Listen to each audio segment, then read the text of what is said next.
plato, Radio Cutipa.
Bueno, martes 12 nos salvamos por uno, porque si era 13 no podíamos ni venir acá. Sí, verdad, martes, ¿no? 13, dicen también viernes 13. Lo que Sí. dicen también es martes ni te cases ni te embarques. Nosotros nos embarcamos en esta guarida porque tenemos muchos conflictos en el país. Sigue el mapa de la conflictividad siendo el mantel, ¿no? El mantel en Sí. todas las mesas en nuestro país.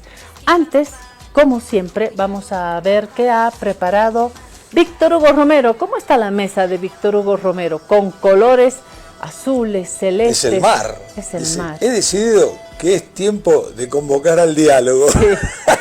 Y está con el agua al cuello. Casi en el cuello, casi en el cuello. ¿Quién es? Es su majestad. Es el personaje que representa al presidente de Bolivia, Rodrigo Paz Pereira, que está con el agua, según Víctor Hugo Romero, con el agua casi hasta el cuello y dice, he decidido que es tiempo de convocar al diálogo. ¿Estás de acuerdo? ¿Cómo interpretas esta imagen, Jorge? Claro. 1 y 2, si estás de acuerdo con Víctor Hugo. Estoy de acuerdo primero con Víctor Hugo en que está comprometido. Está muy presionado, ya empieza a estar acorralado. Algo que tendríamos que lamentar todos, porque un quiebre institucional, que sería un golpe, porque no hay otra forma de llamarlo, sería gravísimo para Bolivia. Bolivia, creo que son 20 países latinoamericanos, quedaría en una posición muy de descenso, sí. ¿No? Y lo otro es que, ¿cuál era la segunda pregunta? Que si no, tiene el agua al cuello. Sí, si estás de acuerdo con eso, si tardó en llamar al diálogo, pero antes de que me contestes, ya quiero decir que la palabra golpe a mí no me parece la adecuada, porque de lo que se está hablando en distintos sectores es de respuestas a demandas. Que en la jerga política boliviana se hable de las últimas consecuencias y de la renuncia como un pedido muy prematuro, estoy de acuerdo. Acá no se trata de tumbar un gobierno, de golpear un gobierno, se trata de que el gobierno dé salidas. Me parece que golpe es una palabra que por lo menos en Bolivia nos asusta mucho. Sí, tal vez me estoy anticipando a lo que puede llegar a venir, pero puede llegar eso, porque le deja muy pocas alternativas al gobierno. Todo el mundo dice quiere diálogo y cuando van a dialogar no quieren diálogo. Pero bueno, dejemos que pasen las cosas que tengan que pasar, sí, y ahí veremos y ahí analizaremos. Ojo, el gobierno no es una blanca ovejita. En su momento se pidió diálogo, ejemplo, la ley 1720, y no se ha establecido realmente una mesa de diálogo con distintos actores y se ha esperado a que la marcha indígena atraviese el país para ver la situación que estamos viendo hoy.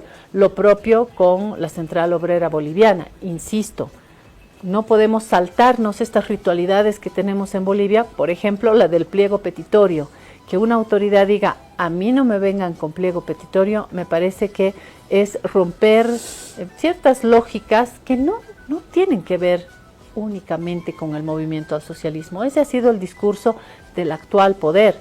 se acabó el MAS, los 20 años de la cloaca. En primer lugar, no me cansaré de decir que esa cloaca no es una de 20 años.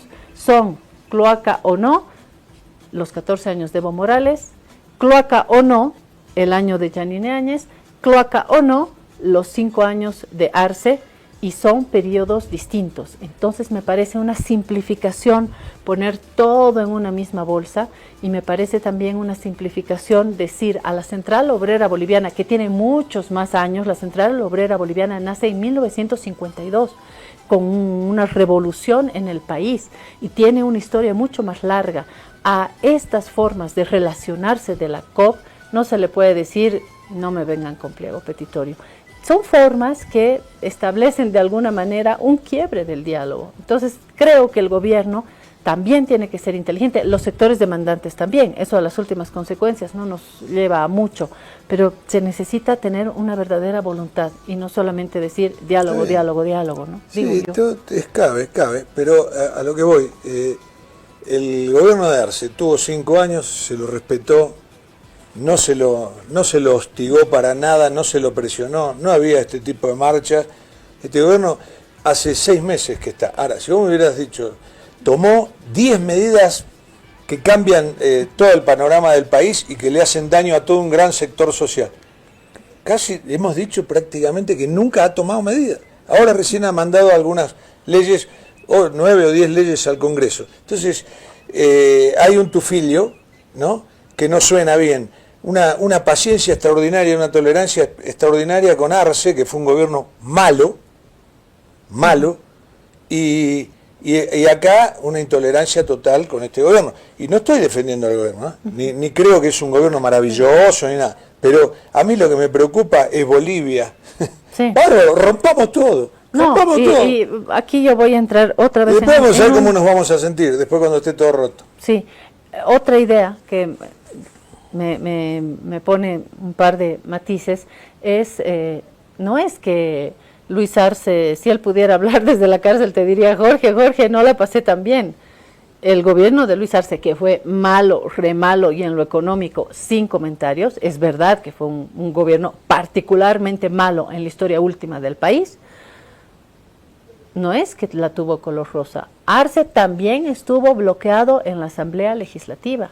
Arce también tuvo un bloqueo de sectores opuestos a su gobierno, comenzando por los empresarios, que tampoco son ovejitas. Aquí no hay ovejitas. No hay ovejitas en ningún lado, ovejitas blancas, ¿no?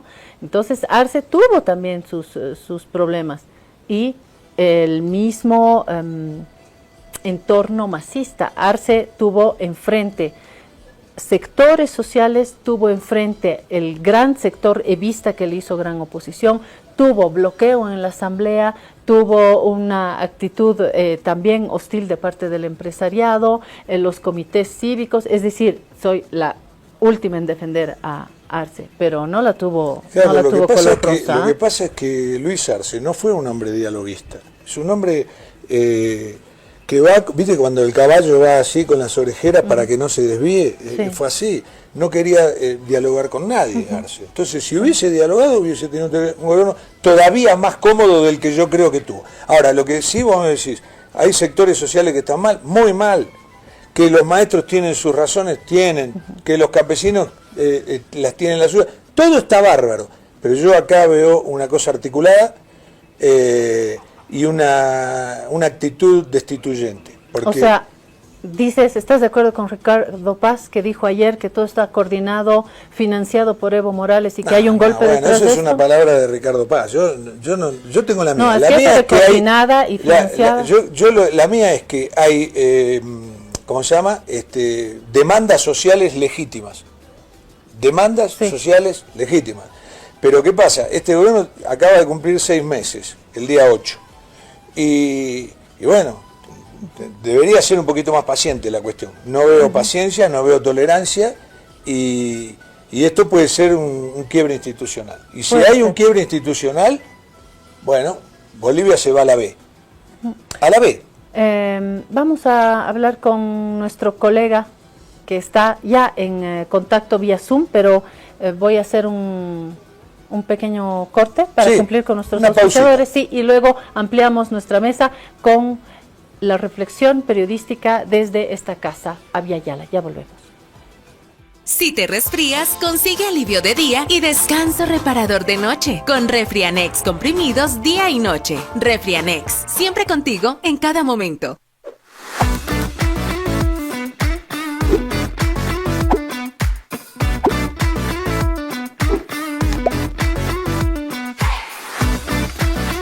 Esta entidad es supervisada por ASFI. Ahora estás viendo.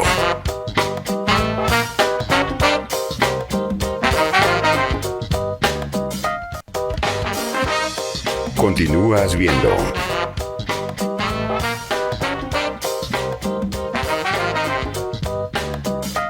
Si te resfrías, consigue alivio de día, descanso reparador de noche y fortalece tu sistema inmune con Refrianex sobres día y noche. Refrianex, siempre contigo en cada momento.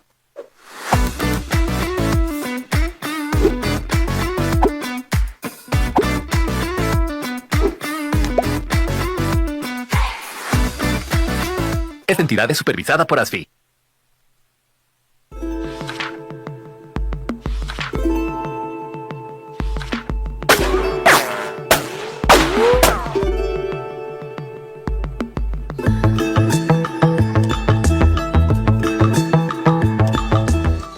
De retorno en esta guarida, decía, para hablar con un colega de la casa de Abya Yala. Estamos junto al periodista y alma también de esta casa periodística, Milton Guzmán. ¿Qué tal, colega?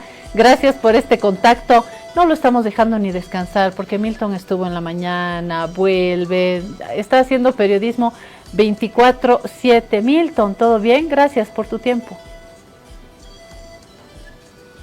Hola Claudita, no, yo feliz siempre de estar con ustedes, estar con la gente que sigue el canal, darle a la gente un poco de información sobre lo que está ocurriendo, especialmente a raíz de estas medidas que se están asumiendo por parte de tantos sectores y en diferentes lugares. Además, ¿no? La paz está prácticamente cercada, como varios medios han titulado hoy, especialmente los escritos y los digitales también. Así es, y te invitamos porque hoy muy tempranito yo encendí Abya Yala y ya estabas, Milton, haciendo un recuento de los conflictos, los bloqueos, cómo está el país. Tuviste una entrevista también con un dirigente de los maestros. Entonces dijimos, Milton se conoce el mapa. ¿Te animas a hacer una enumeración de los conflictos, un mapa de los conflictos que ves hoy como periodista en el país? ¿Es como para alarmarse o estamos siendo muy exagerados? Creo que es como para alarmarse por ya la conclusión de diferentes solicitudes de distintos sectores en un mismo tiempo. Porque hemos tenido problemas en este gobierno ya, que recordemos, a raíz de decretos supremos se han llevado adelante, pero eran problemas monotemáticos que al final, al entablar diálogo, al poderse reunir con los involucrados, se terminaron resolviendo con la abrogación de un decreto supremo que, recordemos, creo ha sido uno de los problemas que mayor dolor de cabeza le ha generado hasta antes de esta fecha al gobierno nacional, más allá de los problemas continuos que ha habido, por ejemplo, con la gasolina, que se fueron resolviendo constantemente y de a poco con los transportistas. Varias promesas con el transporte que incluso ellos decían, promesas que nunca se cumplieron, por eso terminaron con el último paro que realizaron a nivel nacional de 24 horas. Pero ahora se han conclusionado una serie de demandas en esta misma época. Estamos hablando del magisterio urbano y rural. Antes, entonces podemos decir, Milton, que aquí de alguna manera la madre del cordero es el tema gasolina, es como el núcleo del conflicto porque tiene implicaciones económicas, porque ha afectado a una gran parte de la población y diría yo, si te parece, que hay un núcleo acá basado en la gasolina, en el levantamiento de la subvención o parte de esta subvención y que el resto eran como conflictos de menor escala que se han ido juntando. ¿Estamos de acuerdo? Sí, yo creo que sí, podemos denominarla algo así como la mecha de una serie de demandas que ahora han surgido y que están en constante o que están en este momento en la mesa de los sectores movilizados. Porque, claro, arrancó con este tema y además, te digo, un tema que ha sido arrastrado hace meses ya con varias promesas de que se iba a solucionar, pero al final, Claudia, si te das cuenta, han terminado con esas pausas que se han hecho y con esos acuerdos, han terminado vendiendo toda la gasolina basura, como le dicen muchos, desestabilizada, como le dice el gobierno, contaminada, como es también, pero al final, dándose esas pausas y llegando a esos acuerdos con los choferes, se ha terminado de vender esa gasolina que no debería haberse vendido. Desde el momento en el que se identificó el problema, lo ideal era que el gobierno diga, paren eso, desechemos esa basura, devolvamos o veamos algo, pero no sigamos haciendo más daño. Pero al final, dándole largas a este tema, con acuerdos con uno, con otros sectores departamentales, con federaciones del transporte, hace unos días terminó en una conferencia de prensa de el nuevo presidente de YPF que dijo, tranquilos, ya se acabó la gasolina desestabilizada. Entonces, claro, esto es una preocupación porque al final la terminaron vendiendo a la fuerza y la acabaron toda la gasolina, y esto ha detonado en una serie de problemas porque más allá de la situación económica, uno tener que pagar, Claudia, por reparar el vehículo entre 2.500, 3.500, 4.000 bolivianos porque te limpien la carbonilla del motor, y además que te digan que en un mes lo van a hacer, porque es así y me ha tocado vivirlo, es para que la gente se moleste. Pero pese a eso, el transporte también ha sido uno de los sectores que de manera muy rápida ya ha solucionado el tema. Ahorita el transporte no está en pie de lucha, más allá del transporte interprovincial que tenemos en La Paz, en este momento en la ruta hacia Copacabana, pero la Confederación ya ha solucionado y ellos están trabajando de manera normal. Incluso hay transportistas que se están quejando en este momento por las marchas, bloqueos que se desarrollan, ¿no? Milton, ¿cómo te va? Te mando un abrazo en primer lugar. Gracias por estar con nosotros. Permitime disentir de vos. Yo creo que los medios sí están reflejando, pero no los diarios. Yo leí 2 diarios esta mañana y es como que están en otro país. Es como que están en la luna. Porque sí, dicen que hay un pequeño conflicto en tal lado, que habría un diálogo con los maestros. No, acá hay una situación social, o yo no sé si estoy alarmado o soy alarmista, pero hay una situación social muy crispada, muy en erupción, y que puede llegar a cualquier cosa. Y cuando decimos cualquier cosa ya sabemos lo que estamos pensando. Y estoy de acuerdo con vos en esto sí voy a concordar, es que el tema de la gasolina fue el detonante. Fue una burla al país venderle millones de litros de gasolina basura, porque eso es lo que es. Y dañando ¿cómo se llama? A los autos. Y siguiendo vendiéndola y luego no dando nunca una explicación después de meses.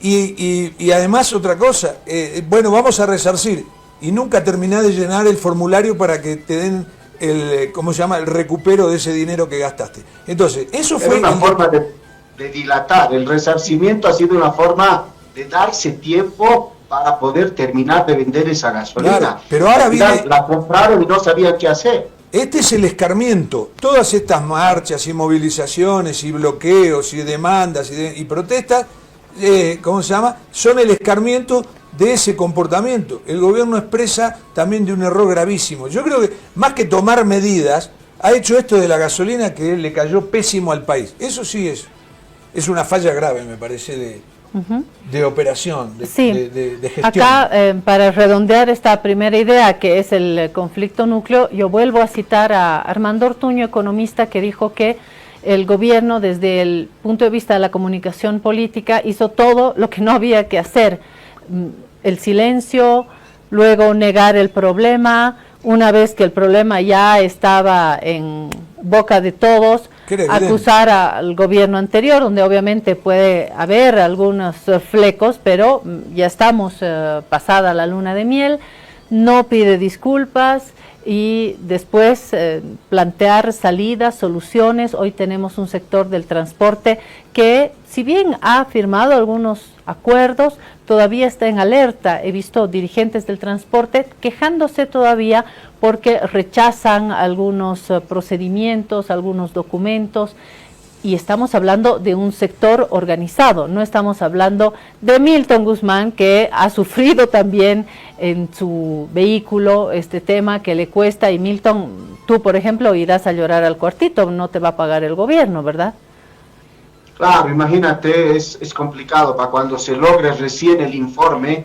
Mira, te voy a contar en experiencia propia, no me gusta hablar mucho de lo que uno pasa, pero en este momento vale porque estoy seguro que mucha gente está pasando lo mismo. ¿Sabes qué? Cuando lo llevé al taller me dicen, le vamos a entregar, y me ha tardado un mes que me agenden. Hace un mes he solicitado la cita para que me puedan atender. Llegó la fecha, fui y me dijo, muy bien, lo recibimos y te lo vamos a entregar el vehículo en un mes más. Porque tenemos, y estoy hablando de la casa matriz, porque tenemos 80 vehículos en este momento en fila esperando la limpieza de carbonilla. Por lo tanto, vas a tener que esperar un mes más sin tu vehículo, dejándolo acá en la casa, y el costo es, primero, la inspección con cámaras cuesta 1.500 bolivianos. Si el daño es leve, la limpieza va a ser 2.800 bolivianos. Y si el daño es mayor y hay que cambiar piezas, podríamos estar hablando de hasta unos 5, 6 a 7.000 bolivianos por el trabajo que se ha realizado al vehículo. Entonces, imagínate lo que esta gente, la gente, me incluyo entre todos, tiene que pasar sobre esto. Y hay gente que, te digo, de acuerdo a la marca del vehículo, sufren mayores problemas. Hay unos que tienen los inyectores o los que presionan los inyectores flotantes, que han tenido problemas ya 3 o 4 veces por la gasolina, por el modo de, el mecanismo que tiene su motor. Entonces, y aparte es un dolor tremendo, porque no estamos bien económicamente. Que estuviésemos bien, ya diría, pucha, bueno, pago porque tengo. Hay gente que no le da para pagar esos 5 o 6 mil bolivianos para arreglar tu auto, y que no es un descuido tuyo, no es culpa tuya, no es que yo he corrido o he hecho una mala maniobra que he causado esto. No, señores, esto no tiene nada que ver con lo que yo he hecho, en el daño que tiene en este momento mi vehículo. Y le digo, no son 5.000, 10.000, 15.000 vehículos. Todos, que eso me han dicho, Milton, todos los vehículos tienen problemas de carbonilla. No hay un vehículo que en este momento esté libre de carbonilla. Y sobran los testimonios como el tuyo, Milton. Estamos hablando de una gran cantidad de la población boliviana que trae este problema, esta bronca, más lo que yo acabo de recapitular como las acciones no pertinentes de parte del gobierno en momentos como este. Y me sirve esto ¿para qué? Para argumentar la posición que tenía en un inicio cuando dialogaba con Jorge, de que este núcleo de conflicto y una acción no del todo eficaz, para decirlo elegante, de parte del gobierno, va a generar un clima de descontento, de incertidumbre, hasta de bronca, y se van despertando estas otras demandas. Y aquí voy nuevamente al mapa. Estamos hablando de los maestros, estamos hablando del sector salud, también no hay medicamentos, el estado de nuestro servicio estatal en salud en estos momentos es deprimente. Tenemos el sector evista, que también está movilizado, la COB, tenemos los indígenas, en fin, hay un mapa acá que ha comenzado a articularse, pero no estoy de acuerdo con esa palabra de coordinación y financiamiento que la ha usado el propio ministro de Gobierno. Gobierno. Sí, lo ha dicho hace pocas horas, y me parece que es caricaturizar. Gobierno. Me parece que es caricaturizar, sí, lo ha dicho el ministro de Gobierno, me parece que es caricaturizar, y me parece que es una trampa como país caer, y se lo decía ayer a Ricardo Paz, en una reducción de esto es evista, creo que hay un tema con Evo Morales que, si bien sigue siendo un actor de peso, no le podemos atribuir brincos diera él, pero me parece que no corresponde a la realidad atribuirle todo el peso de esta gama de conflictos que se están dando, de este mapa de la conflictividad. Hay autoridades como este ministro que dice esto es Evo Morales, está financiado y aquí quieren hacer tumbar al gobierno de Rodrigo Paz. Por eso mi diálogo con Jorge en un inicio, creo que se han ido juntando estas demandas, ¿no? No sé si es una casualidad o es una situación económica que ha empujado a estos distintos sectores. ¿Cómo ves tú, Milton? Sí, es darle un poder muy grande decir que todo lo que está pasando en este momento está siendo organizado, financiado y movilizado por Evo Morales. Yo creo que es desde el gobierno darle mucha fuerza, es decir, si realmente alguien tuviera la capacidad para realizar esto, tendría que ser una persona con demasiado peso político en un país para movilizar tantos sectores al mismo tiempo. Entonces, creo que ahí se le da un poco se eleva mucho a Evo Morales, un Evo Morales que a principio de este gobierno, Claudia, Jorge, si ustedes se habrán dado cuenta, era no mencionado, era como la palabra prohibida, no se mencionaba. Cuando se hablaba de él, incluso se hablaba como de el que fue en el pasado, el que gobernó mal, el que hizo tantas cosas, entonces no se mencionaba el nombre. Sin embargo, ahora ha surgido nuevamente el nombre de Evo Morales y está en todas las portadas, está en todos los noticieros,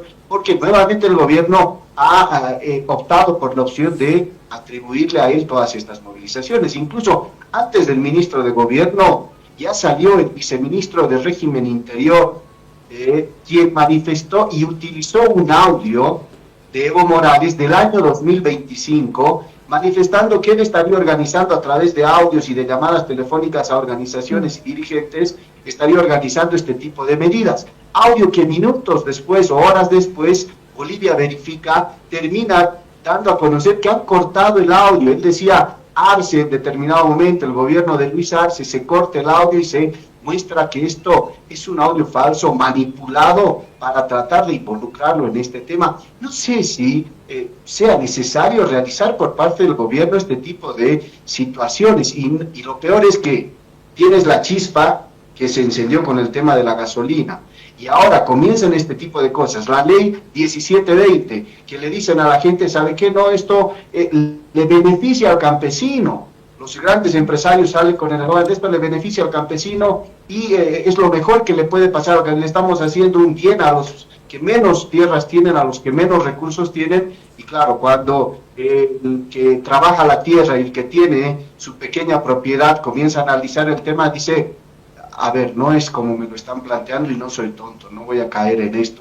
Y comienza a reclamar. Entonces, ante esta serie de cosas, la molestia de la población en general, porque dicen, oye, me creen tonto, comienza a agravarse más y surgen todos estos problemas que tenemos en este momento, tema tierras, tema maestros, tema central obrera boliviana, tema transporte todavía que mantiene en emergencia y cada vez, te digo, la bola de nieve se va haciendo cada vez más grande, Claudia. Milton, te hago una pregunta. ¿Vos crees que si la justicia absolviera a Evo Morales del tema de trata de personas, esto se calmaría?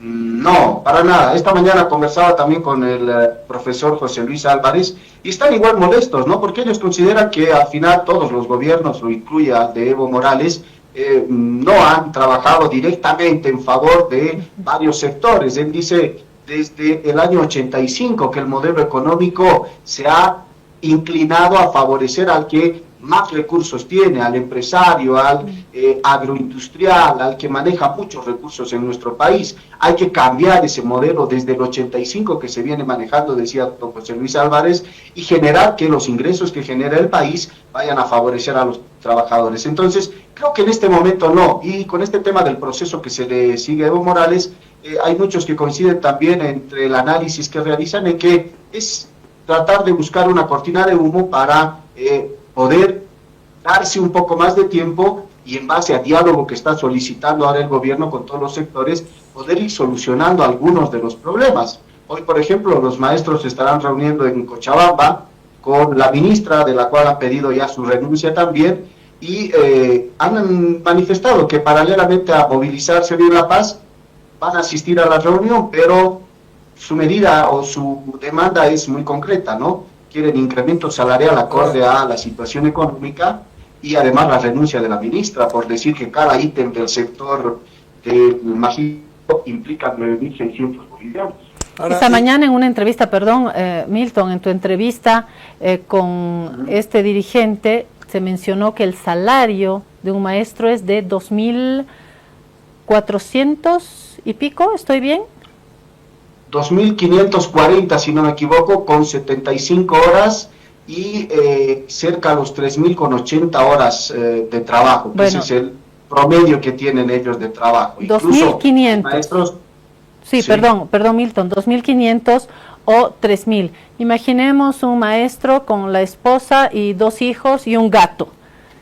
¿Cómo sostenemos la economía con el minibús a 3 bolivianos, con los precios de los productos de la canasta familiar que han incrementado? Esta mañana, escuchándote muy temprano, yo decía, ¿cómo se articula esta economía? Entonces, no tiene legitimidad esta demanda, que es lo que decía Jorge, ¿no?, hoy en la introducción. Sí, te digo, con ese sueldo ya hoy en día y con el nivel de gastos que se tienen, con lo que ha subido todo, 2.500, 3.000 bolivianos, y hasta me animo a decir 3.500, 4.000, para una familia que tú dices así de 3 o 4 integrantes, no alcanza para absolutamente nada. Irse al mercado hoy en día y querer comprar 1 kilo de carne ya es realmente un lujo, y la gente lo vive así, está tratando de ver opciones a no comprar carne, o comprar carne de segunda, de tercera, no sé, corriente, como se conoce, ¿no? O tortilla de cebolla, como hacía mi abuela cuando no tenía para comprar carne. Sí. Milton, aquí quiero introducir el tema de los periodistas, porque acabamos de celebrar nuestro día este domingo, 10 de mayo, y felicitaciones porque hay periodistas que tienen definitivamente la vocación del trabajo, como tú, como el equipo en Aviala, que pese a ser un equipo reducido, está ahí multiplicando esfuerzos. Eso es tener vocación por el periodismo. Además de las felicitaciones, quiero poner sobre la mesa la actual situación que tienen los periodistas. Estoy hablando de oportunidades de trabajo, de niveles salariales, de condiciones de trabajo. ¿Cómo estás viendo el escenario hoy para los periodistas en el país y en el mundo, no? Sí, bueno, a tiempo de también felicitar, porque creo que no hemos tenido la opción porque cayó el fin de semana, pero de mandar un abrazo, un cariño a todos los colegas. Estamos viviendo también una de las tantas crisis que está viviendo el país, Claudia, y el sector del periodismo no está lejos de ello, al contrario, creo que está viviendo también una grave crisis dentro del trabajo que van realizando por diferentes ámbitos, desde el área de la cobertura, desde el área del medio de comunicación como tal, desde el trabajo que es muy complicado encontrar, y si lo encuentras, te digo, te ofrecen salarios que en muchos casos son realmente muy bajos, no sé si decirte inaceptables en algunos casos, pero se está dando esto y hay esa situación, esa crisis que se está generando por la falta de trabajo que hay en este momento para los periodistas. Entonces, es una de las tantas crisis que se está viviendo. Creo que los únicos que, no están pasando crisis, y creo que le están pasando muy bien, es el sector de la banca, por ejemplo, que le ha ido muy bien a lo largo del anterior, de este y de gobiernos, porque le ha ido muy bien a la banca y le sigue yendo muy bien con el tema de los dólares incluso. Exportadores que les va muy bien con el tema del dólar, las variaciones ahora, ellos ganan muchísimo, ganaban por tener combustible subvencionado, ganaban por exportar productos que se producen en La Paz, les pagaban en dólares, no traían los dólares a Bolivia. Entonces, sectores privilegiados, pero hay muchos otros sectores, el de la construcción, te digo que le está pasando muy mal también, y el del periodismo, que es otro, que tiene grandes problemas. Medios de comunicación, te digo, y colegas con los que converso, que al igual que nosotros tienen deudas de salarios, Claudia, que uno dice, ¿y cómo estás haciendo, amigo, para sobrevivir? Pero no me pagan hace 4 o 5 meses, ¿y cómo estás haciendo? ¿Sabes qué? Me estoy prestando de acá y estoy sobreviviendo con lo mínimo que tengo. Entonces, aquí se abre también un foco del conflicto a futuro que se va a ir desarrollando, porque Totalmente. yo escuchaba en la felicitación que realizó el presidente Rodrigo Paz, felicitar a los periodistas y decir que la libertad de prensa está totalmente garantizada en el país y que el gobierno como tal va a trabajar para apoyar este tema. Sin embargo, el Estado, a lo largo de la historia, Claudia, en el país, se ha convertido en un actor fundamental de mantener medios de comunicación a raíz de la difusión del trabajo que desarrollan. Sin embargo, este gobierno, con un tema de austeridad, ha ingresado y ha restringido el tema de la publicidad hacia los medios. Entonces, ¿qué es lo que provoca esto? Que medios medianos hacia abajo, pequeños, que hay muchos y se han abierto muchos, desde incluso medios comunitarios, comiencen a quedar asfixiados económicamente porque no va a haber una empresa grande que le vaya a poner publicidad. Ahora sí hay un par de medios que sí son y tienen la posibilidad, que responden además a intereses empresariales muy grandes en nuestro país, que lo conocemos y no necesitamos especificarlo, que van a sobrevivir y están sobreviviendo y tienen la posibilidad de hacerlo, pero incluso esos medios están, cuando uno va y solicita trabajo, ofreciéndote salarios tan bajos, y aquí se vuelve se retrocede en el tiempo nuevamente a un problema que lo conversaba el fin de semana con unos amigos, y es a poder vender o regalar tu trabajo profesional. Muchos profesionales con maestrías, con algún tipo de esfuerzo que han hecho para poderse capacitar más, que hoy te están pidiendo, págame el mínimo, págame menos del mínimo y voy a trabajar, dame el trabajo. Entonces estamos llegando a un punto, no solo en el tema periodístico, Jorge, Claudia, de comenzar nuevamente a mendigar por un salario más allá de la preparación y la capacidad que puedas tener para aportar a un rubro, en este caso como es el periodismo. Cuando Milton decía a los que les va bien, yo dije, va a decir a los periodistas del mundo deportivo, pero creo que tampoco, ¿verdad, Jorge? No, esta es una problemática mundial del periodismo. ¿Por qué? Porque el periodismo sufrió una transformación muy, muy grande, está totalmente atomizado. Hoy los grandes medios, como había antes, ya no existen más, es decir, en ese formato de grandes medios que tenían, qué sé yo, 500, 600 personas. Yo empecé a trabajar en un diario, cuando entrábamos a la redacción, era una cosa gigantesca, claro, y estaba totalmente lleno, había, no sé, 150 personas como mínimo, 200. Eso no existe más. Hay medios que tienen 3, 4 periodistas. Pero hablar de la libertad de expresión, de hablar de gastarse los zapatos ahí para ir en busca de la noticia, con valentía, y hacer preguntas comprometidas y todas esas cosas, me parece que es una ficción directamente, es algo del pasado, eso no existe más. Acá hay unos pocos medios que resisten, que son de empresas, de grandes empresas, que entendieron un día que no hacía falta, no era necesario decir solamente tener una petrolera o un banco, también había que tener un medio de difusión que amparara todo eso. Y los otros son medios del Estado. Ahora el Estado no está dando, acá en Bolivia, no está dando publicidad y los medios están agonizando. Realmente el INE, el Instituto Nacional de Estadística, dice que hay 11.000 periodistas en Bolivia. Yo no lo puedo creer. ¿Dónde están los 11.000? El periodista que sale de un medio no puede ser absorbido por otro. No hay trabajo de periodista. El periodista es una raza en extinción. Y añadiría que estudiantes y flamantes profesionales de universidades estatales y privadas están buscando trabajo, no encuentran trabajo y se dedican a vender peluches por plataformas, a vender cositas, hay emprendimientos paralelos. Entonces estamos definitivamente en una precarización del oficio periodístico, ¿no? Total. Creo que es un momento en el mundo, además, en el mundo. Total. Antes hablaba solamente de los medios impresos, periódicos que ya, como muestra esta imagen, quedan en eso, en una imagen, en una foto, porque ya no hay periódicos a la venta como había antes, la radio está en su propia crisis, le llegó a la televisión, el mundo digital no logra recaudar, no logra monetizar como los otros medios. Sería interesante y vamos a tratar de también tener un diálogo sobre la publicidad privada, porque la gente dirá en estos momentos, bueno chicos, dejen de vivir del Estado, de la publi del Estado y busquen la publicidad privada. La publicidad privada también está viviendo un momento difícil porque la empresa privada se está también encogiendo en muchos rubros, ¿no?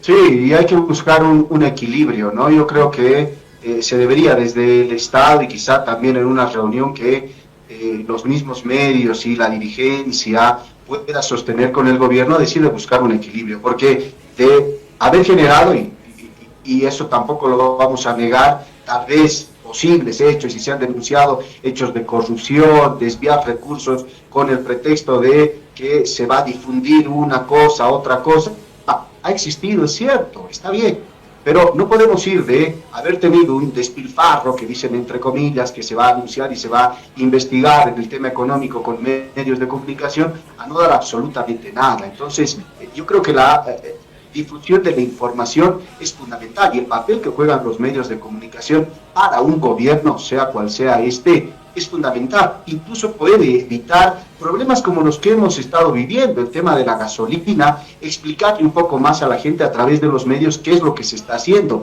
y no que la gente tenga que desayunarse después de un tiempo ya pasado, que han vendido y que ha estado cargando gasolina en los surtidores, que no era la óptima, que tenía problemas. El tema de la ley 1720, el tema de las socializaciones de las normas, proyectos que tiene un gobierno, los medios de comunicación son una herramienta que deben utilizarse. De buena manera, hacerlo de manera correcta, hay que hacerlo. Y además generarle una equidad a los medios, de poder distribuir también esos recursos a todos los medios para garantizar lo que el presidente decía, libertad de expresión. ¿Cómo puedes garantizar libertad de expresión si al cortarle el ingreso económico a un medio lo estás ahogando, le estás impidiendo que esas sean 100, sean 200 personas que ven o escuchan ese medio o leen ese medio, se queden sin una fuente de información? Entonces, el garantizar la libertad de expresión es también poder generarle ese ingreso a través de la difusión de proyectos del Estado al país entero, ¿no? Y te digo, ¿cuántos medios habrán entre pequeños, medianos, medios comunitarios, Claudia, en todo el país? Son un montón que ahora se han abierto. Sí, yo digo que este 10 de mayo no ha sido una fecha para festejar en absoluto para el periodismo, que es una raza, un gremio en extinción. Quiero decir, y esto no para ponernos contentos, pero quiero decir que es un tema mundial, hay un achicamiento mundial, todavía en Europa se siguen vendiendo, vos vas a Francia, a España, y los puestos, las bancas de diario todavía están llenos de revistas, de diarios, cada vez menos, pero hay. Cada vez menos, cada vez menos. Pero todavía hay, pero vos fíjate lo que está pasando, por ejemplo, con el Washington Post, que es el segundo hombre más rico del mundo, Jeff Bezos, y no es porque no haya apoyó mucho, lo compró al diario en una fortuna, le dio una inyección de dinero grande, pero el negocio no va. Entonces, ¿qué pasó? Ahora hubo un despido como de 600 personas, el diario quedó totalmente chiquitito y bueno, salieron, ya no existe más la sección deportes, no existe más el departamento de corresponsales, murieron todos los corresponsales del Washington Post. La CNN, que nosotros la vemos como si fuera la catedral del periodismo mundial, lo podemos decir tranquilamente porque le hicieron una nota a Longobardi y le preguntó, ¿por qué te fuiste de la CNN? Pues no había presupuesto para nada. Si quería viajar a hacer una nota a Rosario, no había plata. Entonces, me fui, no tenía sentido hacer un periodismo ahí. Y eso es lo que está pasando. Y te estoy hablando CNN, Washington Post. Imagínate eso, traspolalo a Bolivia y mirá cómo está el periodismo. Y un ejemplito, el otro día invitamos a un ex compañero, ¿no?, para venir acá al programa, que siempre viene, que es fantástico, y dijo, no puedo porque tengo un emprendimiento de galletas, y tengo una feria y es un día que lo voy a ocupar desde la mañana hasta la tarde con el tema de las galletas. Esto es lo que está pasando. El periodista que sale de un medio tiene que dedicarse a otra cosa. O paralelamente, ¿no? Es un emprendimiento, pero reitero, hay estudiantes que están buscando ventas en plataformas o estamos trabajando paralelamente en la universidad, en consultorías. Es una opción sacrificada. ¿Y por qué seguimos acá y no nos vamos a meter a una ONG? Porque nos gusta el periodismo, claro, porque es una pasión y porque la sociedad necesita de periodistas y de medios con rigor periodístico. Eso no lo reemplazará nunca un generador de contenido en TikTok, ¿no? Así que con esto creo que ya le hemos quitado su tiempo de descanso a alguien que sí tiene vocación por el periodismo. Gracias, Milton. Tengo mi emprendimiento que tengo que ir a atender, chicos. Eso, ¿ves? Eso. Muy bien. Gracias. Gracias. A vender galletas. A vender lo que sea necesario. Están en el horno. Estoy así, de rato un rato mirando. Claro, que ya se te quemen. Las galletas. Sí. Perfecto, muy bien. Gracias, Milton, por estos minutos. Gracias, Claudita. Gracias, Jorge. Y un saludo a toda la gente que nos ha seguido.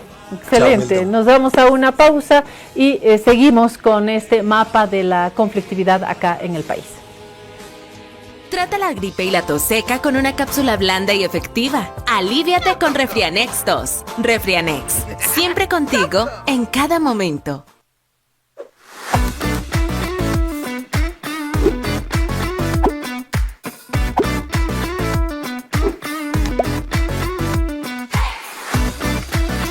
Esta entidad es supervisada por ASFI.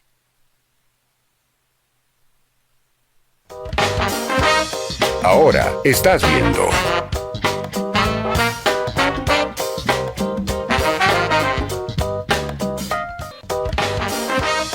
Continúas viendo.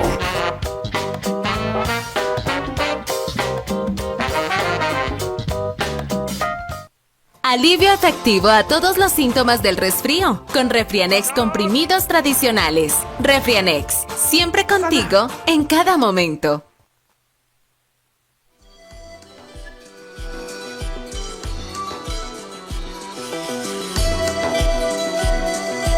Bueno, estamos en este segundo bloque agradeciendo siempre a nuestros auspiciadores, Refrianex y Banco Prodem.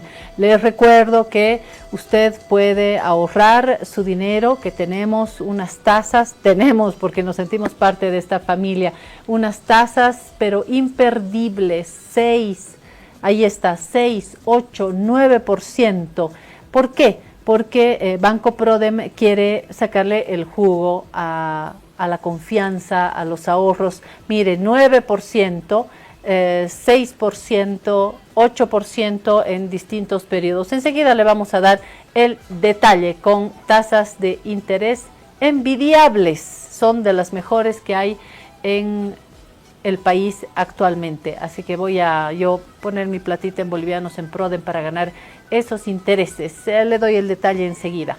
Estábamos hablando con Milton Guzmán de Aviala. Qué interesante va a ser completar esta mirada con otro periodista, un periodista de larga trayectoria, de prestigio, una amistad me une a Juan Carlos Marañón, a quien le digo, Juan Carlos, felicitaciones por escoger esta profesión que es maravillosa, apasionante, que no nos va a dejar mientras vivamos quienes trabajamos en el periodismo. Juan Carlos, además de las felicitaciones, saber un poco de ti. Entiendo que estás en Santa Cruz y aprovechar y preguntarte cómo está la situación en Santa Cruz. Estamos vía telefónica con Juan Carlos. ¿Qué tal? ¿Cómo vas, Juan Carlos?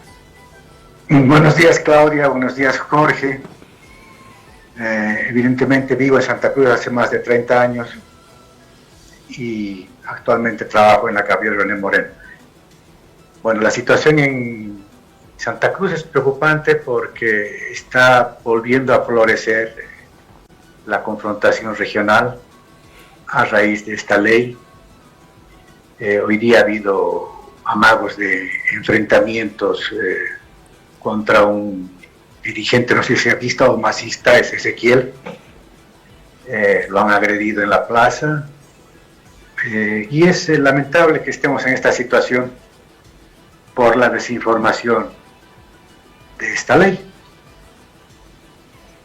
Cuéntanos un poquito más sobre este caso, Juan Carlos.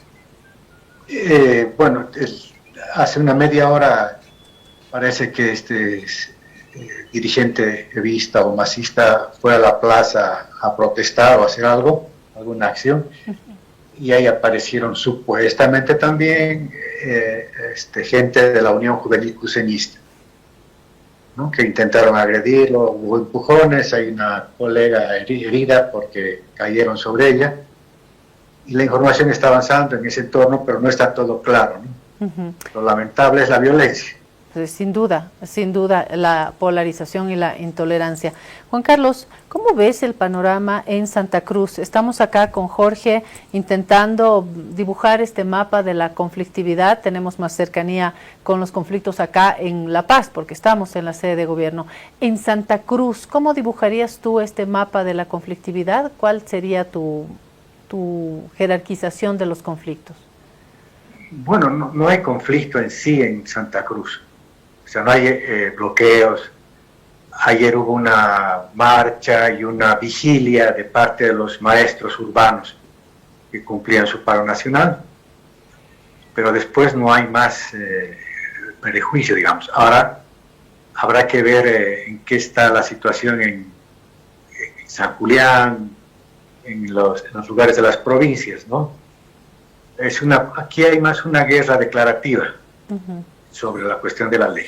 Sí, y perdón, ahí está la CAO, Comité Cívico Cruceño, ¿no? ¿Estabas pensando en eso, Jorge? Sí, no, yo le quería preguntar a Juan Carlos qué opina él de... yo creo que hablamos hace un rato con Milton Guzmán, hablamos de la torpeza del gobierno con el tema de la gasolina basura, pero no acabó el tema hasta que no vendió el último litro. Y ahora yo lo que pregunto es esto, ¿cuál era la necesidad imperiosa de sancionar esta ley 1720 que está generando un clima terrible en todo el país? Bueno, el presidente ha dado su mensaje claramente cuando la promulgó aquí en un acto de los agroindustriales. Si ustedes se dan cuenta, que obviamente lo harán, hasta hoy día yo no he visto ningún productor pequeño campesino que hable a favor de la ley.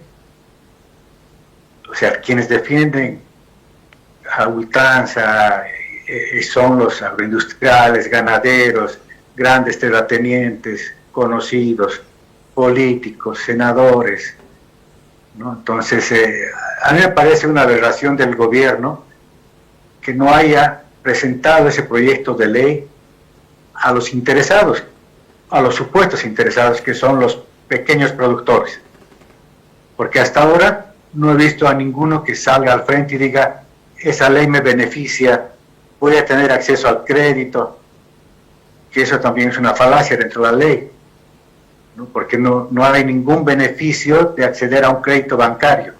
Si el banco los trata como cualquier otro cliente, no hay ningún beneficio de ser un pequeño productor, acceder a tasas de interés más bajas, por ejemplo. Sí, yo sé lo que digo. Sí. Esto, en el tenis se dice, lo sabrás, Juan Carlos, errores no forzados. ¿Viste? Cuando tirás la pelota afuera, porque tiraste la pelota afuera, no porque el rival te la puso en un ángulo y vos, bueno, no pudiste devolverla bien y la sacaste de la cancha. Pero estos son errores no forzados. Era necesario esto de la ley 1720, de eximir a las grandes fortunas de los impuestos, esto de la gasolina fallada y demás. Son errores que no los podés adjudicar a nadie y después se te viene el techo encima, ¿no? Aunque, perdón, Juan Carlos, meto mi cuchara acá, creo que sí se puede adjudicar. En lo de la gasolina se está esperando terminar de completar el informe para saber qué ha pasado, porque no es un espíritu maligno, no son duendes los que han contaminado la gasolina. hay responsables. En el caso de levantar el impuesto a las grandes fortunas, también hay intereses y hay actores políticos que ni bien ingresaron, levantaron el impuesto a las grandes fortunas. Lo propio con las otras medidas. Creo que hay voluntad del gobierno, voluntades, intereses, y me parece, para terminar, que no se ha terminado de resolver los conflictos de una manera inteligente, ¿no? De parte del gobierno, sobre todo. A ver, ayer habló el presidente de YPFB dando por finalizado el problema de la gasolina basura. Según él, se había investigado dentro de YPFB para establecer las causas de esta desestabilización, ¿no? Si ustedes se dan cuenta, Daroca no da un solo responsable. Ni siquiera asume la responsabilidad como empresa. Simplemente se refiere a decretos, a la historia pasada, a que los tanques estaban vacíos y los llenaron, y ahí comenzó la desestabilización. Cuando sí hay responsables. Responsable la que estaba en la ANH, la señora, no recuerdo el nombre. Margot Ayala. Presidente. Margot Ayala. Exacto. Su función específica, ¿cuál era? Garantizar la calidad, ¿no es cierto? Los contratos que decían que no se habían firmado, sí se firmaron porque se fueron adendas. Entonces sí compraron combustible en diciembre. Eso lo reconocen ahora cuando ACLI durante un mes negó haber firmado algún contrato y responsabilizó de todo al anterior gobierno. Ahora el senador Branko Marankovic pretende responsabilizar de eso a un decreto, ¿no? O sea, si ustedes ven, se trata siempre de evitar identificar a los responsables, ya sea por corrupción o ineficiencia de estas autoridades de YPFB. Juan Carlos, ¿y cómo está el tema del periodismo? Porque el domingo fue el Día del Periodista Boliviano, estábamos hablando de eso con Milton, ¿y cómo está el tema del periodismo en Santa Cruz? Bueno, si te refieres a la situación laboral, sí, es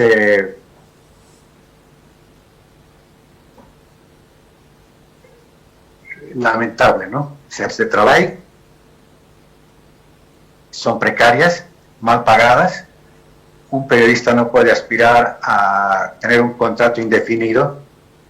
Generalmente son contratos a plazo fijo, lo que implica que no tienen beneficios sociales, por ejemplo, como la salud o acceso a la salud, que es limitada. La situación de sobrevivencia de los grandes medios, ¿no? O sea, los grandes medios están más interesados en sobrevivir para proteger sus grandes negocios, bancos, ganadería, etcétera, ¿no? Que el negocio del medio como tal. Y lo que están haciendo los compañeros es migrar pues a las redes sociales, buscar generar ingresos a través de sus programas personales. Algunos tienen éxito, otros no, siguen batallando. Pero la situación del periodismo es crítica, más que crítica, y es angustiante. Sí, y creo que necesitamos una mesa de periodistas. Cuando estés por la paz, Juan Carlos, danos un silbidito para que tengamos una reflexión más cercana con otros colegas. Quedamos de verdad agradecidos con tu tiempo en este martes. Agradecido yo, Claudia y Jorge. Han sido muy amables. Un abrazo, Juan Carlos. Con esto nos vamos a la pausa y enseguida atacamos otro tema que tiene que ver no con los actuales conflictos, sino con la crisis. ¿Qué sucede con el mundo privado, con la publicidad, para darle una colita más a este diálogo sobre los medios y los periodistas a horas de haber celebrado nuestro día? Le vamos a proponer un interesante diálogo después de esta pausa. Ahora estás viendo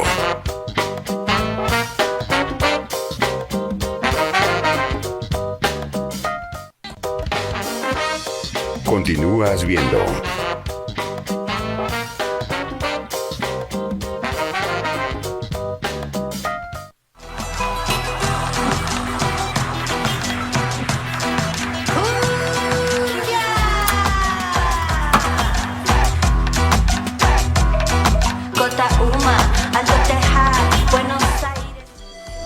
Bueno, seguimos con este diálogo, mapa de la conflictividad, pero también la situación de quienes informan sobre los conflictos o no conflictos, los medios de comunicación. Los medios de comunicación en su sentido amplio son la ventana a través de la cual vemos lo que sucede en nuestra ciudad, en nuestra comunidad, en nuestro país, en nuestro continente y en el planeta.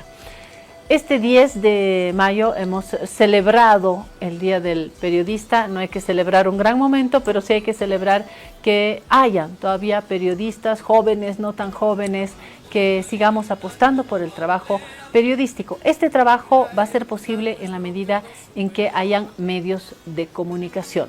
Y va a haber medios de comunicación en la medida en que exista un financiamiento vía publicidad de estos medios, porque ¿de qué viven los medios? Básicamente de la venta de sus contenidos, de la venta de la publicidad, y por eso hemos invitado a Valeria Llano, que es especialista en marketing, conoce de la comunicación, conoce del campo de la comunicación, del marketing, de la publicidad, y con esto queremos cerrar este circuito. Valeria, hemos hablado con dos colegas, con Milton Guzmán, con Juan Carlos Marañón, para mirar de cerca la situación de los medios, de los periodistas, y ambos han apuntado al campo en el que tú trabajas, que es el financiamiento de los medios, porque no solamente necesitamos periodistas talentosos, con vocación por el periodismo, medios, necesitamos también sostener de los medios y de los periodistas, que tienen que pagar procesos de producción que no son baratos, ¿no?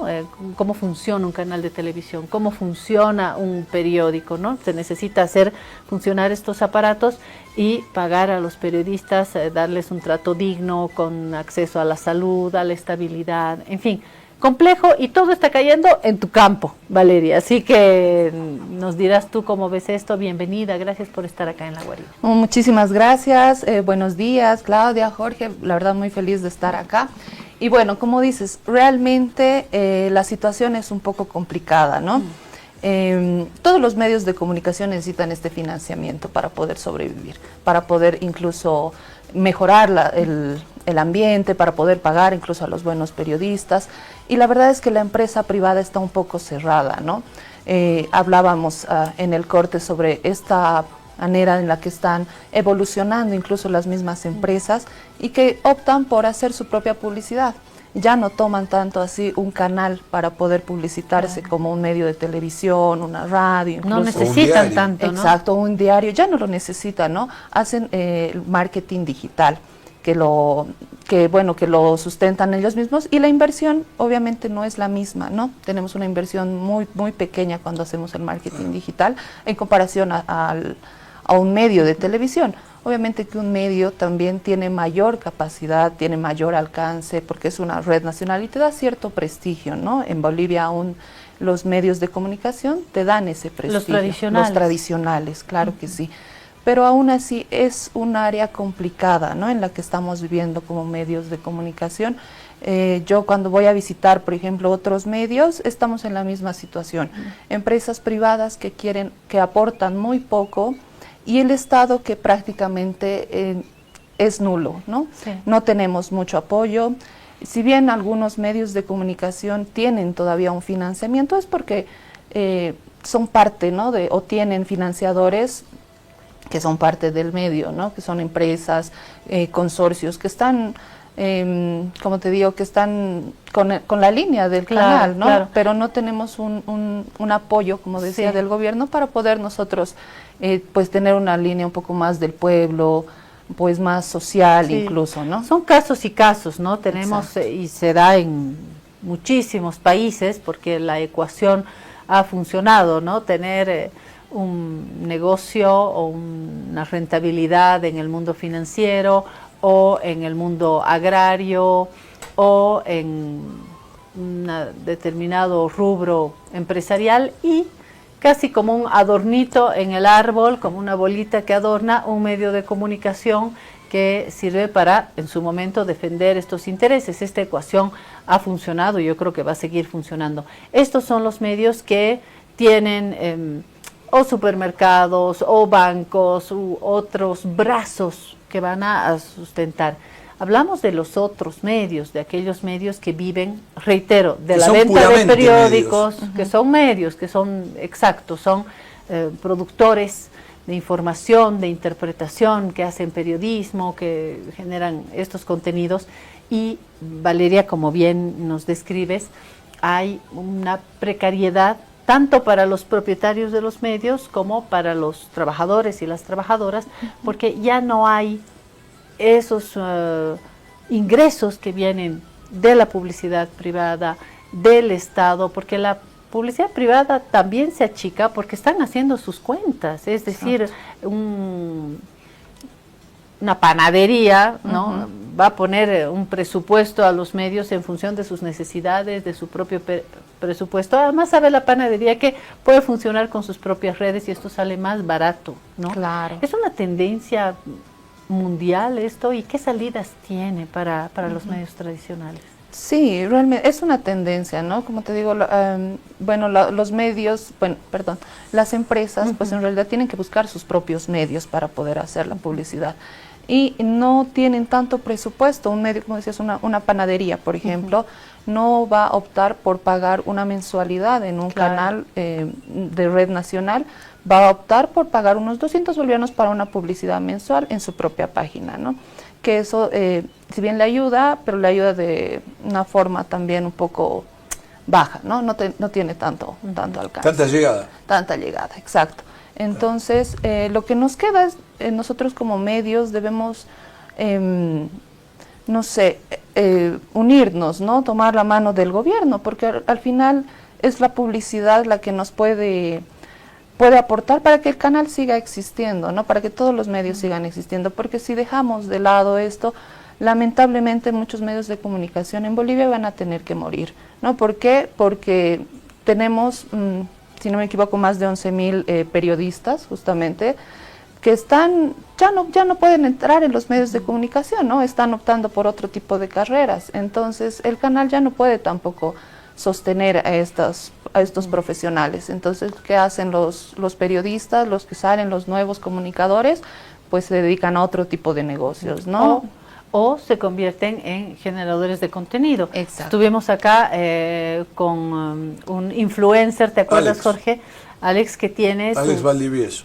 Alex Valdivieso tiene mucho éxito, tiene muchos seguidores, se mueve en distintas redes, utiliza bien las plataformas. Sí, sumadas es todas sus profesional, redes, que creo que son no es un ingeniero agrónomo, él es comunicador, ha estudiado, sabe, pero no está en un medio recibiendo un salario. Y no es periodista. Él ve la manera de articular es su emprendimiento también. Está ¿no? bien, está muy bien. Exacto. Creo que sumadas todas sus redes tiene 9 millones de personas, de seguidores, ¿no? Entre Facebook, Instagram y todo lo demás. Y bueno, es muy tentador para cualquier empresa, en lugar de darle a un medio tradicional que a lo mejor llega a 500.000 personas, darle a este chico Alex, y que llega a 9 millones. Además llega a un segmento de la población que es muy comprador. ¿Cuál es? La juventud, porque él es un chico joven. Pero además se pueden demostrar las cifras, que este es otro punto en el que hemos tenido algunas lagunas en el país. En el mundo digital uno muestra cifras y de hecho la empresa privada juega a eso, el Estado también, ¿no? Muéstrame tus números. ¿Quieres publicidad? Muéstrame tus números. Las métricas. Las métricas que no han estado del todo transparentadas ni en la televisión y menos en el mundo impreso, donde a diferencia de otros países no se ha transparentado, nunca hubo una instancia para decir este periódico tiene este tiraje y esta llegada. Bueno, hoy el mundo digital lo permite y ahí se juegan los dados, ¿no? Acabas de dar la palabra clave, lo digital. ¿Qué pasa? Lo que cambió todo, que transformó el mundo comunicacional es Internet, ¿no? Hasta Internet vos tenías que o encender el televisor, escuchar la radio o comprar el diario. Y lo más fiable dentro de todo siempre era comprar el diario, ¿no? Pero después aparece Internet y eso se diversifica de una manera increíble. Y después de Internet aparecen las redes sociales. Y las páginas web, y los blogs, y los canales como de YouTube. Hoy todo el mundo te dice, ponete un canal de YouTube. Entonces eso está todo diversificado y atomizado. Y los medios no pueden llegar a tanto, los medios tradicionales. Pero los Pues niveles de rentabilidad no son iguales, Y ¿no, Valeria? Tampoco los niveles de confiabilidad, diría yo, ¿no? En cuanto, como dices, todos pueden abrir su canal de YouTube, de TikTok, de Facebook y demás, y la noticia o la veracidad de la noticia ahí se tergiversa, porque uno puede decir su opinión y sin estar realmente en el lugar o sin estar realmente informado, ¿no? Entonces se tergiversa realmente la información cuando tenemos esa capacidad de diversificar, por ejemplo, cuando le damos tanta soltura a la gente, ¿no? Yo creo que todavía los medios de comunicación tienen esa seguridad de dar a la gente, de dar al pueblo, que todavía tenemos periodistas que están capacitados, que esa información está contrastada, ¿no? Exacto, Ahora, está verificada incluso. en las redes, En las exacto, redes. en las redes no todo se verifica. ¿Cuántas veces nos hemos tragado cualquier cosa como información porque llega inmediatamente, porque viene de las redes, pero son informaciones falsas, ¿no? Los y medios... más ahora que hay otro fenómeno nuevo que se llama la IA. Claro. Entonces que yo estoy en Twitter, porque si tuvieran 3 redes sociales no me da el tiempo. Entonces estoy en Twitter y te aparecen noticias, opiniones Claro. y fotos que uno dice, ¿habrá dicho esto? ¿Y qué haces? ¿Será esta foto ¿Y qué real? haces cuando te planteas? Voy esas al chat, voy al chat GPT, No, que es la que yo uso. Yo voy al medio tradicional. No, pero para verificar una información. Esperá, déjame que termine con lo que te quiero exponer. Voy al chat porque dudo de esto y le pregunto, ¿esto es real? Y me dice, no hay ningún indicio de que esto fuera dicho por tal persona. Es falso. Entonces, te enterás de cosas que vos decís, ya empezás a tomar opinión de eso, a formular opinión, y resulta que es falso. Sí, sí, yo desconfío también de la IA, pero cuando voy a un medio con prestigio, como decía en su momento, miren, me voy a ir muy atrás en el tiempo para hablar del periódico Presencia. Presencia fue el periódico de la Iglesia Católica de gran prestigio en Bolivia, pero además fue uno de los mejores medios periodísticos en el continente. Presencia creo que queda en un Yo escribí retrato. ahí bastante tiempo. Queda en el centro del retrato de los periódicos en Bolivia, y me contaba uno de sus periodistas que cuando había en épocas de dictadura, de desorden, de convulsión, habían dudas sobre una información, decía él, la gente en el taxi, en la calle, decía, voy a ver qué dice Presencia. Porque cuando hay un desorden uno iba, pero con certeza, con confianza.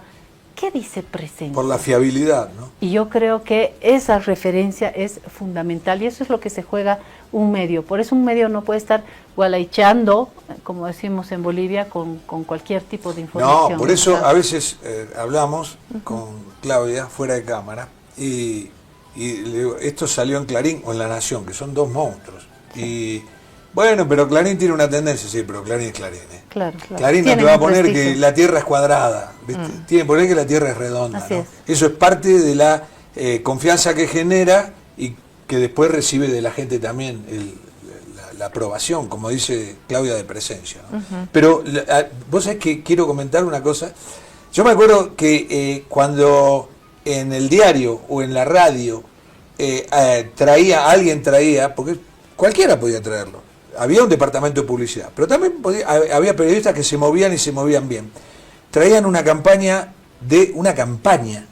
nueva de Gillette, de Adidas, de Ford, de Renault, que lanzaba un modelo nuevo de auto, de Telefónica, yo qué sé, era una fiesta en el canal, en la radio o en el diario, ¿no? Porque eran 3-4 meses continuados de una metralla de publicidad de esas marcas.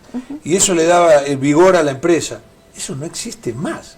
¿Existe todavía algo así? Ya no, es un poco complicado, como les decía, poder cerrar ese tipo de campañas, ¿no? Y como te digo, la empresa privada está muy cerrada ya para poder invertir. Nosotros lo que necesitamos es el apoyo realmente del Estado, de que puedan seguir invirtiendo en los canales, porque si no, muchos medios van a tener que cerrar sus puertas y muchos periodistas, muchos comunicadores van a terminar en lo mismo y volvemos a lo mismo, que vuelven a hacer a las redes, a a ser emprendedores, ¿no? A hacer un pequeño negocio en casa y demás cosas. Entonces, sí es o un a poco generar complicado. sus propios medios. A ¿no? generar sus propios medios también. Entonces, sí es complicado.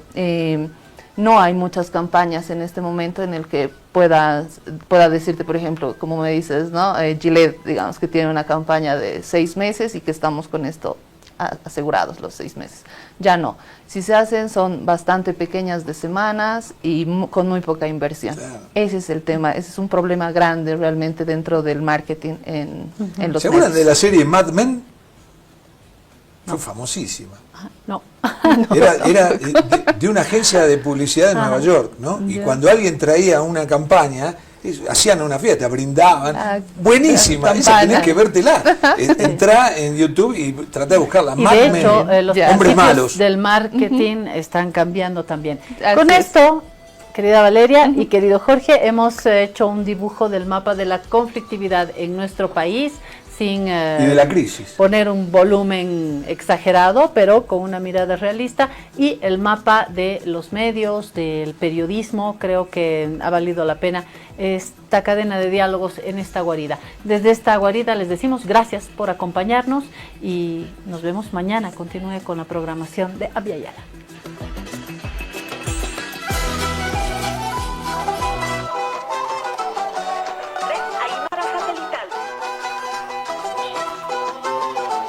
Primer plato, Radio Cutipa.